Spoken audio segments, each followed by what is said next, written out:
Hey guys, how are you all doing? This is the MMA breakdown with my predictions for the Ultimate Fighter Brazil 3 finale taking place this weekend, May 31st, on the same day as UFC Fight Night 41, Munoz versus Musashi.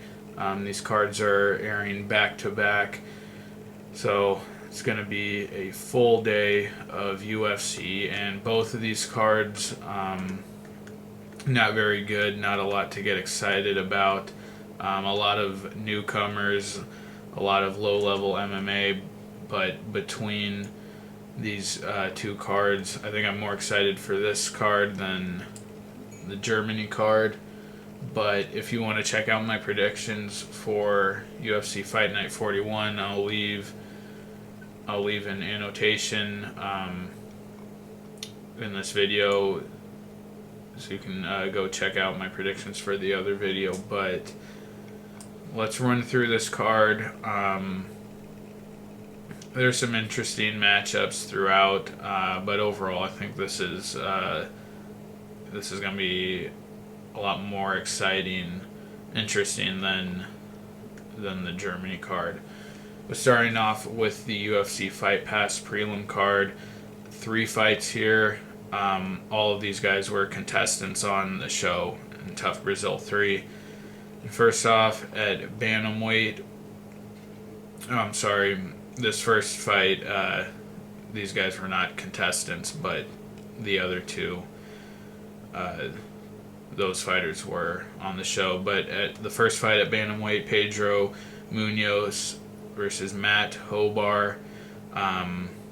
Hobar's an American fighter, and Munoz, he is Brazilian.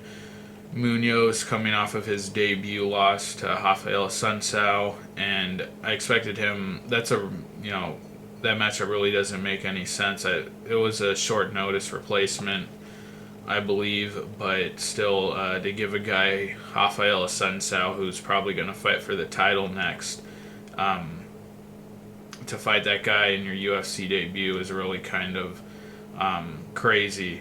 And Munoz, he didn't get dominated from what I remember, just kind of outpointed on the feet. But I think he was kind of highly touted coming into that fight. And Matt Hobar, I've never heard of. Looking at their records, Hobar is 8-1, Munoz is 10-1. Munoz was undefeated though before his last fight with the Sunsao. Both guys have several finishes on their record. I'm probably going to go with Munoz here. I think he's just more touted. I hear his name discussed more. But seems like they're fairly even. Can't really compare the competition they've each faced. But yeah, I'm going to go with Munoz, but don't have too much analysis to offer here. Next up at middleweight, Ricardo Abreu versus Wagner Silva. And if you watch the show, Wagner Silva is Vagnow. He won his first fight and then lost his second fight to the guy who's fighting in the finale, in the finals, Warlley Alves. And Ricardo Abreu, this is Demente, and I actually think this guy should be fighting in the finale against he should be fighting in the finale against Warlley Alves. I thought he got robbed in his fight with Lyoto. He lost the first round. Lyoto used really good striking at distance, good kicks and punches at distance, but Demente, I thought, totally won the next 2 rounds. He's a very aggressive fighter, likes to come in, throw kind of wild combinations. He's a little wild, but I really thought he got robbed there in that fight, and he should be in the final. So I'm taking Ricardo Abreu here, who is who they call Demente, and yeah, I thought he was a lot more impressive on the show than Wagner Silva, so I feel pretty confident taking Demente here. I think he's gonna really beat up Silva with those big combinations, possibly finish him, but I'll take him by decision. Next up at heavyweight, Marcus Rogerio de Lima versus Richardson Morera, and Marcos Rogerio de Lima is Peizao, and Richardson Morera is Rick Monster. And Peizao, actually all the heavyweights on the show I thought looked pretty undersized, kind of small for heavyweights, but Peizao was easily, I think, the biggest heavyweight there, and he fought like he knew that. It seemed like he tried to rely on his size too much, more than his skill set, but a heavy puncher, dangerous striker. But in his first fight with Jolison, he seemed to be getting the better of him on the feet, but then just kind of laid on him for the rest of the fight, seemed to tire pretty easily. And then against Marcio Alexander Jr., he was also getting the better of him on the feet before being taken down, and really dominated in the grappling department, and he got submitted in that fight. And Rick Monster, he had a real easy win against Job Kleiber, totally outclassed him, submitted him pretty easily, and then in the semifinals fight he fought Vitor, whose name is that's his real name, Vitor Miranda, and he looked like he was going to run away with that fight early on. Came forward with big combinations, very aggressive, but Vitor weathered the storm and was able to endure and push through. He got the tie clinch, landed some big knees, and really seemed to just have a bigger gas tank and be able to go harder than Rick Monster, and Rick Monster ended up getting TKO'd in that fight.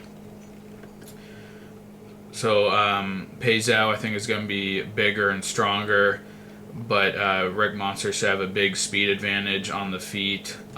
He should be able to come forward and land those big combinations, and on the ground I think he's going to be the better grappler, although like I said, Peizao might be able to stay in top position, kind of lay on him and ride out the fight that way.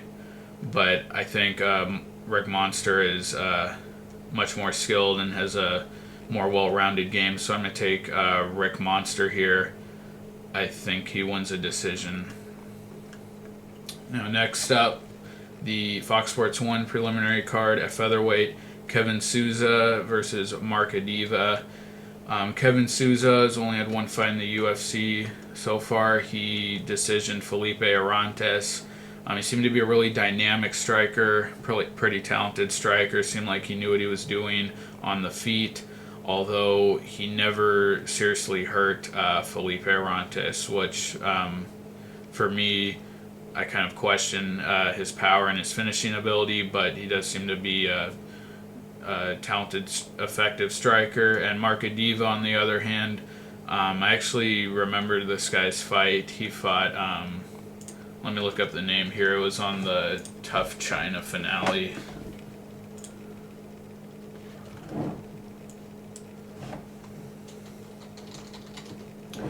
But I remember his fight, and with all of the newcomers that the UFC is signing these days, this guy kind of stuck out to me, and I'm not really sure why. It wasn't a terribly impressive fight. He decisioned Juma Bieke Twerhoon at the TUF China finale, and a pretty methodical fight. I remember Diva just looking like for a newcomer, he seemed decent. He seemed okay. Seemed like he had average kickboxing skills, decent in the clinch. But for some reason, I remember the fight, and yeah. But I'm taking Souza here. I think his win over Arantes, that's a better measuring stick than Jumabieke Torhun for Marca Diva. So I'm taking Kevin Souza here to win a decision, and maybe his striking is going to be much farther ahead than a Diva's, and maybe he'll finish him. But again, Arantes didn't have much to offer on the feet, and he never really hurt Arantes in that fight. So I'm going to take Kevin Souza by decision, but interested to see both of these guys get back at it. Two guys that kind of stuck in my mind with all of the oversaturation, all of the low-level talent coming into the UFC these days. I remember both of these guys' fights, and kind of interested to see them again. So taking Kevin Souza by decision. Next up at welterweight, Paulo Thiago taking on Ghassan Umalatov. Ghassan Umalatov coming off of his debut loss to Neil Magny, where Neil Magny just used rangy technical striking, and Umalatov could never get in on the inside, couldn't close the distance, and was really kind of a one-sided fight, although Magny didn't really come close to finishing him. And Paulo Thiago, on the other hand, this guy, I think, just hasn't been the same for a long time, several years. He's 5-2 in his last 7 fights. His only wins there coming against David Mitchell and Michel Prazeres. And I actually thought Prazeres kind of got robbed in that fight. I remember scoring that fight for Prazeres. He was able to push Thiago up against the fence, and Thiago was basically defending the takedown the whole fight. I really thought Thiago lost that fight, but he's been losing a lot in recent years. Got ran over in his last fight by Brandon Thatch. Got kneed in the body in the first round. Got badly out-grappled by Stun Gun Kim. Got knocked out by Bahadur Zada. The win over David Mitchell was really dominant, but David Mitchell looked terrible in that fight, and for as much as Thiago was able to take him down, he could never come close with a submission or any ground and pound, and that was 3 years ago now. So, and before that, he had losses to Sanchez and Kamen. So I think this guy's really kind of fallen off the deep end and just can't really be competitive anymore, even at the mid-level of the welterweight division. He is a savvy veteran, and I think that's his biggest advantage now, fighting these newcomers, his experience. But I can't trust him to get the job done here. I really think his career in the UFC is over. I'm going to take Umalatov here. I think he wins a decision, and that's just based on Paulo Thiago not performing at a high level for the last several years. And Umalatov being younger, I'm going to take Umalatov. I don't think Thiago has really anything left to offer. Next up at lightweight, Elias Silverio taking on Ernest Chavez. Elias Silverio has had 2 fights in the UFC so far. He had a very boring, very uneventful fight with João Zeferino, where basically the whole fight was Zeferino pressing Silverio up against the cage, trying to take him down, and he couldn't, and Silverio landing very ineffective strikes from that position. And Ernest Chavez, this guy decision Yozdani Cedeno in his last fight, and that's a fight I very vaguely remember. I really can't analyze that fight too much. I just don't remember it. But Elias Silverio, after beating João Zeffirino, which was at middleweight, he then dropped down 2 weight classes to lightweight, and he looked a lot better against Isaac Valley Flag. Isaac Valley Flag was a lot older than him, looked like he couldn't compete with him from an athletic standpoint. Silverio got the takedown pretty easily. It was a lot quicker and faster than Valley Flag on the feet. And when he was able to get to mount position often, but anytime he started to really mount some offense with ground and pound from that position, he just kind of stopped at the point where it seemed like he might be able to work for a finish. And I think the guy fights rather conservatively, and I don't know if that'll hurt him in this fight, but it's definitely something that really stuck out to me from his game. He seems more content to kind of win on position than really work for a finish. But I would say his takedowns are probably his biggest asset. And like I said, Ernest Chavez, I can't remember his fight too well, but I'm going to take Silverio here. His takedowns look pretty decent against Valley Flag. I'm going to pick him here to win a decision. Next up, a lightweight, Rodrigo Dam versus Rashid Magomedov. I feel very confident taking Magomedov here. He had a really great fight with Tony Martin in his debut. I remember Tony Martin, who also looked impressive in that fight. He had an armbar early on. I believe it was in the first round against Martin. Really close armbar, was really cranking it, and Magomedov was screaming in agony and was able to work his way out of that. It kind of spun out of it.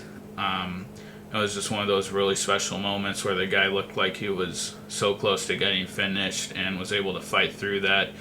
And the rest of the fight, I believe Magomedov was able to control the grappling. He was able to stay on top.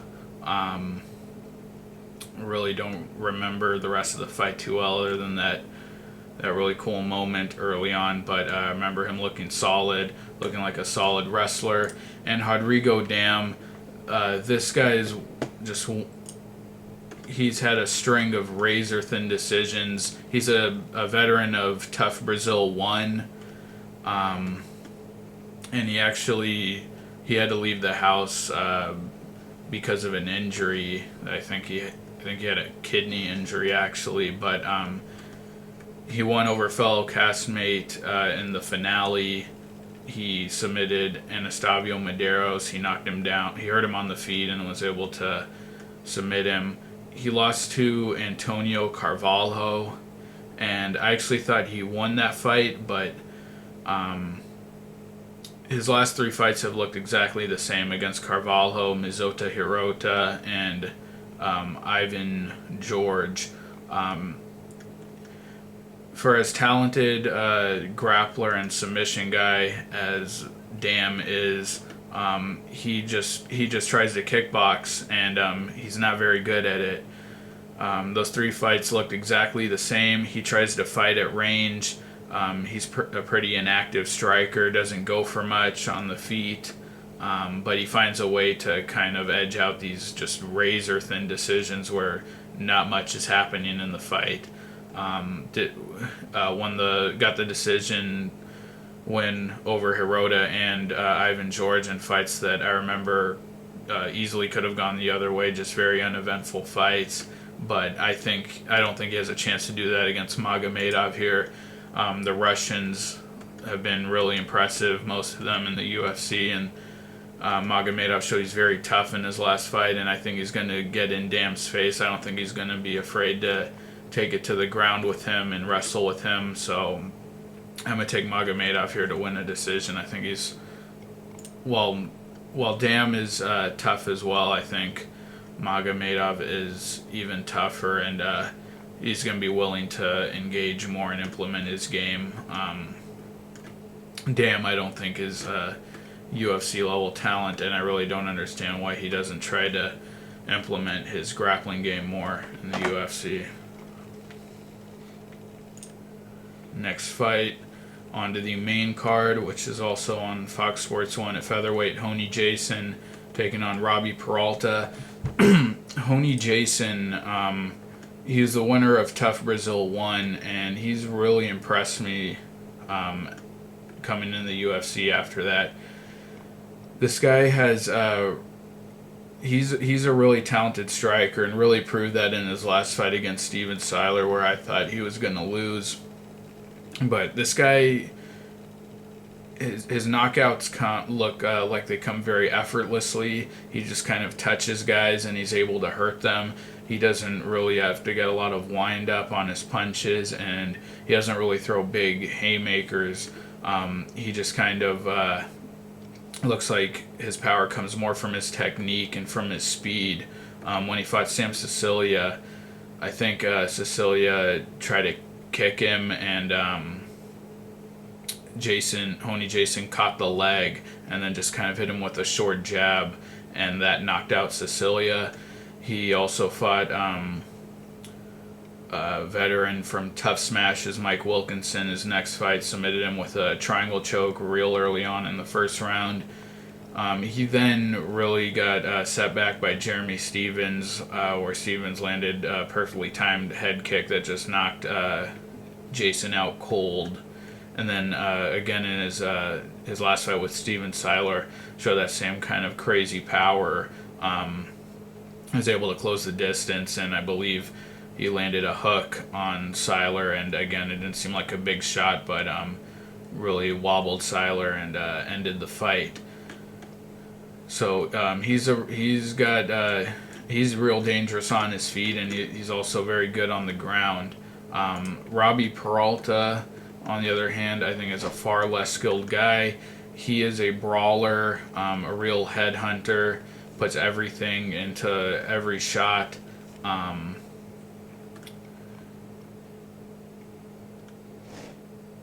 Let's see here. He's been in the UFC for a few years now. His first one was over Mike Lulo. Then I remember he knocked out Mackin Samerzier, but that was overturned to a no contest because he actually headbutted him. He then knocked out Jason Young. He had a loss to Akira Corsani, which I thought was really kind of surprising. Corsani was able to use technical striking to really shut down Peralta's attack. He could never turn the fight into a brawl, couldn't throw those crazy combinations. And in his last fight against Esteban Payan, he was getting badly dominated on the ground, looked completely lost, had real trouble just recovering guard or working any kind of defense from his back, but then came out in that third round with that brawling style and was able to knock out Payan.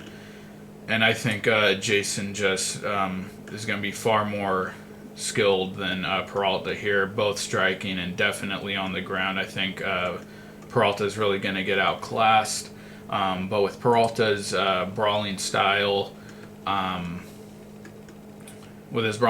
he always has that puncher's chance.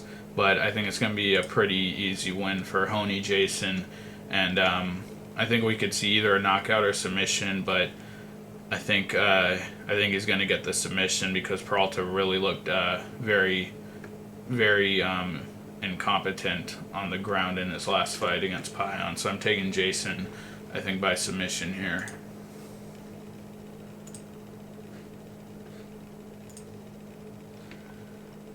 Next up at welterweight, Damian Maia versus Alexander Yakovlev. I don't like this matchup. I mean, Damian Maia, he had a tough fight with... He's coming off of 2 tough losses to Rory McDonald, but he really looked great against McDonald early in that fight.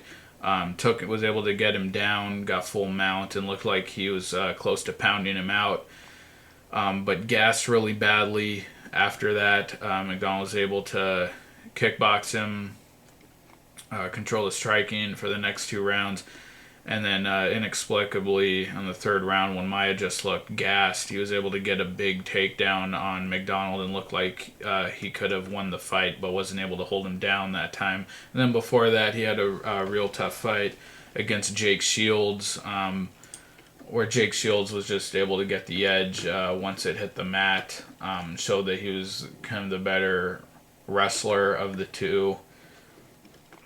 So Damian Maia, even though he has those 2 losses, he's still a top 10 welterweight, or just outside the top 10, I think.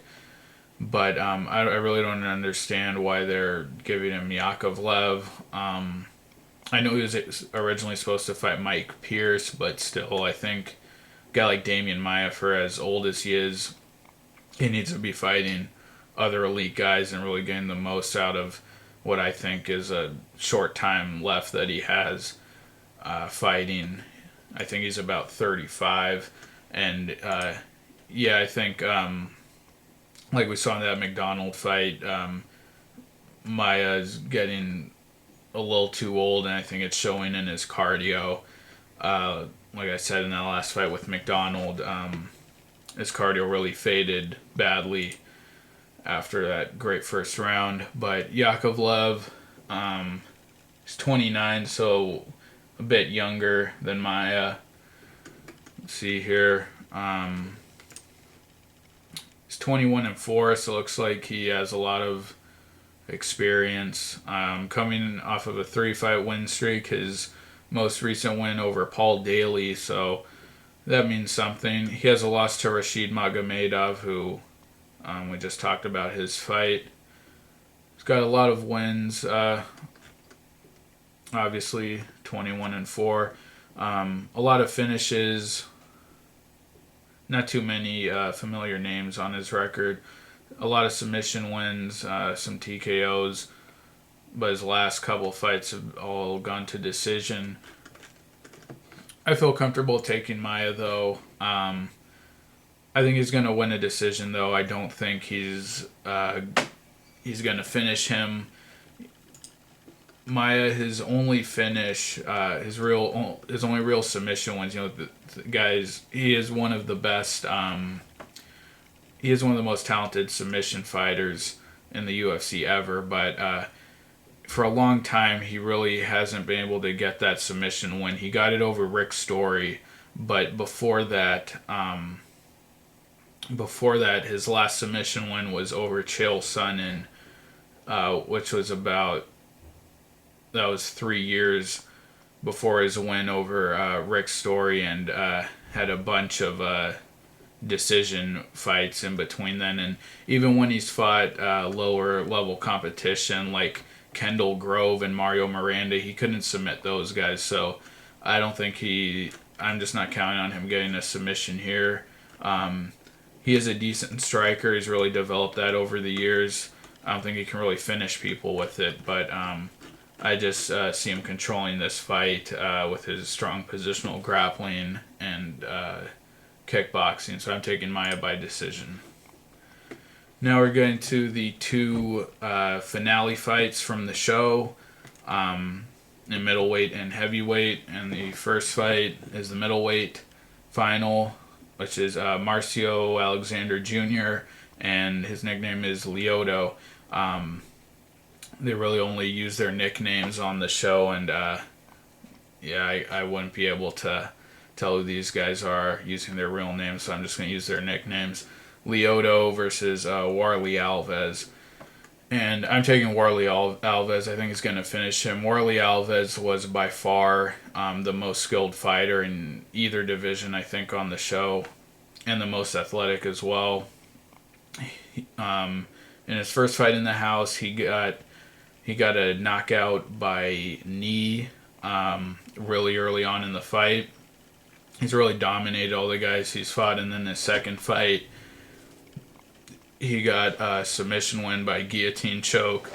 Real early on those fights, they weren't competitive at all. He just looks like a killer. Looks like he outclassed everyone easily. Very athletic, very fast. I think he has some promise coming in the UFC. Obviously, I don't think he's going to be top 10 or champion anytime soon, but I think he's going to do well if he fights mid-level guys. But the other guy, Lyoto, like I said already, the they call him Lyoto because he tries to mimic Lyoto Machida style, but I really thought he lost his fight against Demente, Ricardo Abreu.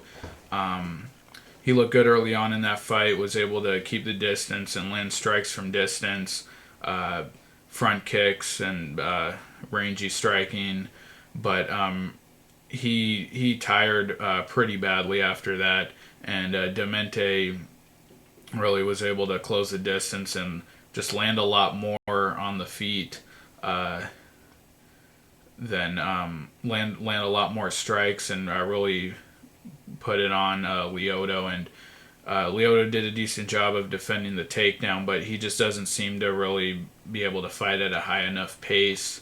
And I think Alves is kind of just going to run over him really. And again, I really thought he got robbed in that semifinals fight. I don't think he should be fighting in the final.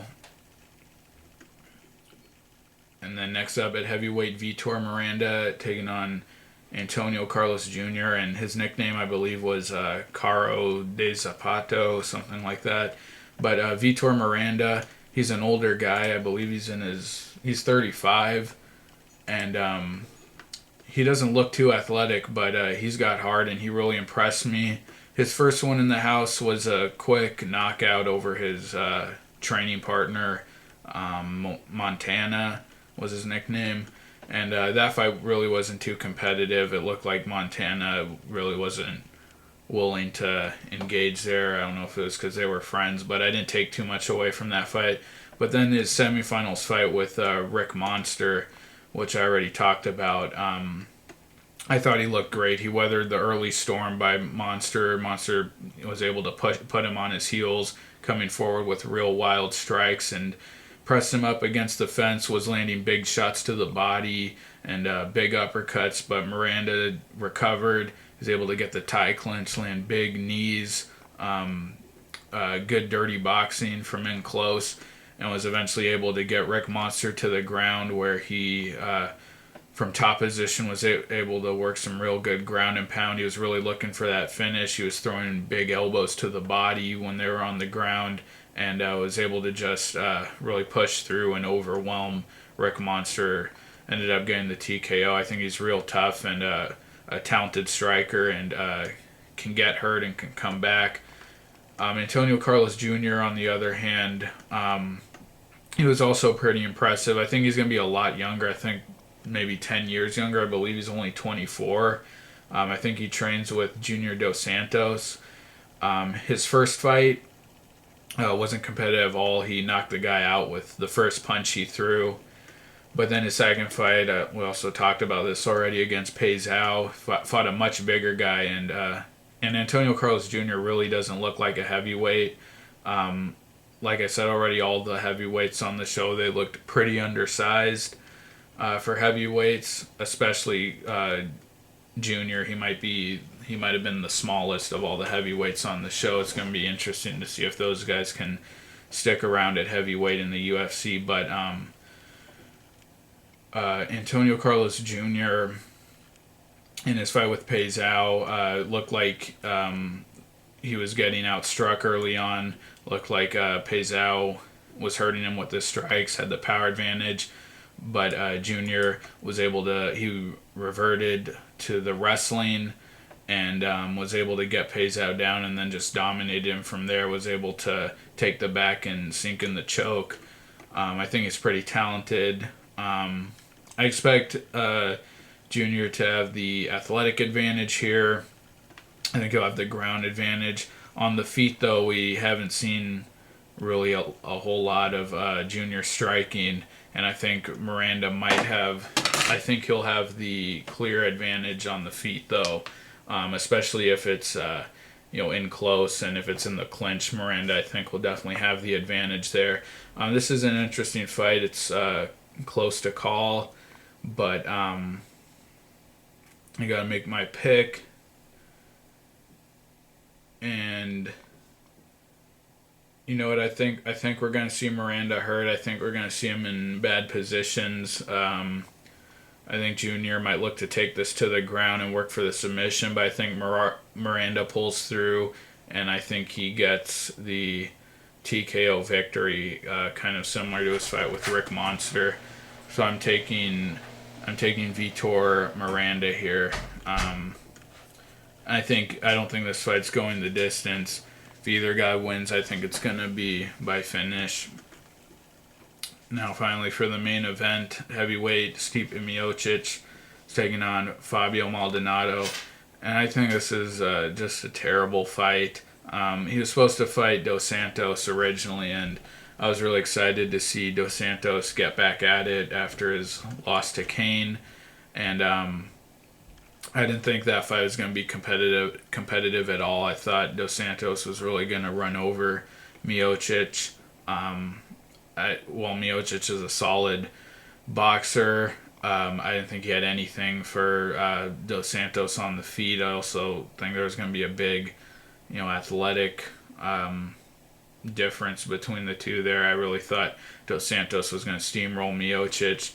So I think for Miocic, he should, be pretty happy that he's fighting Fabio Maldonado now. I mean, obviously he wants to be fighting Dos Santos. That would, if he was able to beat him, that would be a huge win, and he'd be an instant contender after that. But I really, I didn't think that fight was going to be competitive one bit.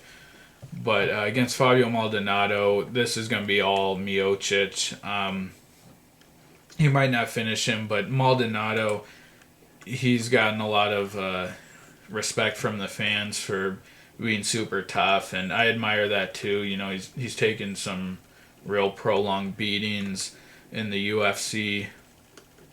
He's actually on a 3-fight win streak over Roger Hollett, Joey Beltran, and Jean Vellante. That last fight with Vellante, though, he was getting dominated early on with the wrestling. Vellante seemed to gas pretty hard, but Miocic is a solid wrestler, and I think he'll be able to take this guy down at will and pound on him. On the feet, Maldonado's got this real kind of strange, awkward style to his boxing. He keeps his hands basically by his hip and throws he has this real odd rhythm and targets the body.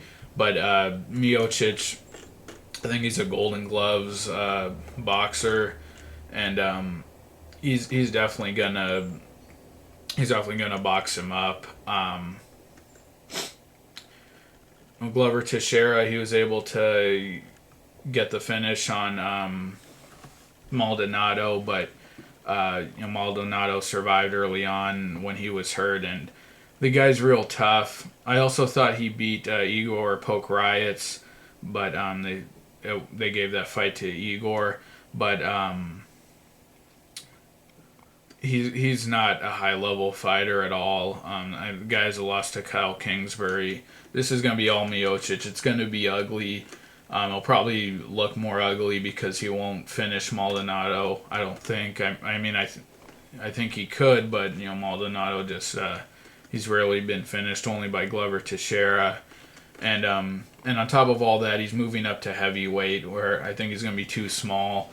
Miocic is the far better athlete. Miocic is coming off of a real impressive win over Roy Nelson. His last fight against Gabriel Gonzaga, I wasn't a big fan of. He was really controlling the striking, but and he was able to take him down a few times, but really didn't work towards the finish as much as I want him to.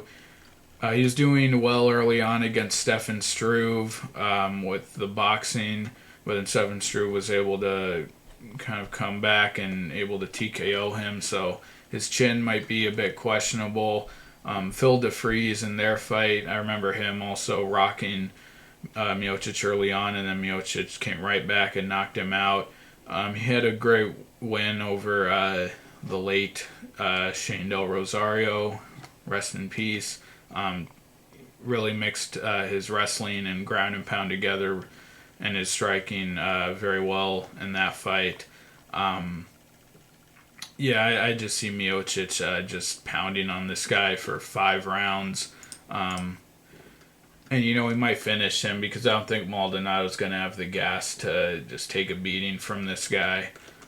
So I'm gonna take Miocic. Actually, I think he will finish him probably third or fourth round.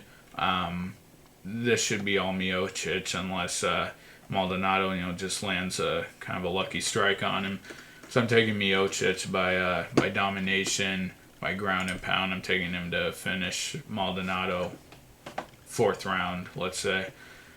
So those are my predictions for the Ultimate Fighter Brazil 3 finale. Miocic versus Maldonado. Thanks a lot for watching, guys. Really appreciate it. If you want to check out my predictions for UFC Fight Night 41, Munoz versus Musashi, like I said, I'll leave the annotation. It'll probably be in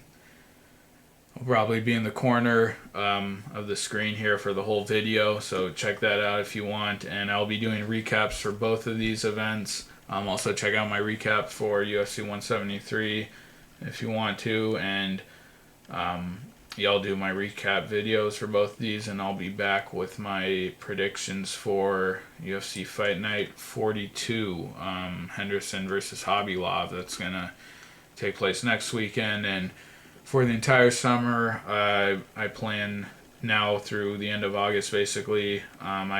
I seriously plan to be doing predictions and recap videos for every single UFC event. There's a lot of them, but I really enjoy doing this. It's going to be fun.